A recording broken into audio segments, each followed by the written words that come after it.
School যাওয়ার পথে কামারকোটা স্কুলের সামনে আমি দেখে অবাক হয়ে গেলাম, কতগুলো পরিযায়ী পাখি চলে এসছে, চুপচাপ বসে আছে। আমি প্রথমে বুঝতে পারিনি পাখির মতো এরকম করে বসে আছে কি। আমি দেখি পরিযায়ী পাখি চলে এসছে।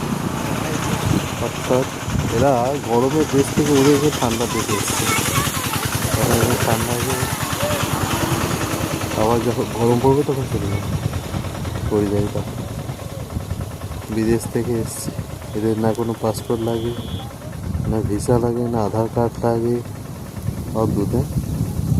এরা সমস্ত বাউন্ডারির বাইরে, মানুষের ধরা ছোঁয়ার বাইরে।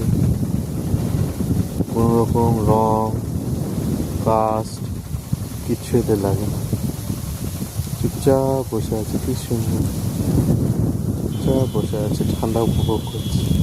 আর প্রচুর ঠান্ডা আছে, দারুণ লাগলো, এই জন্য তুলে নিলাম, তোমাদেরকে দেখাবো বলে। খুব সুন্দর লাগলো।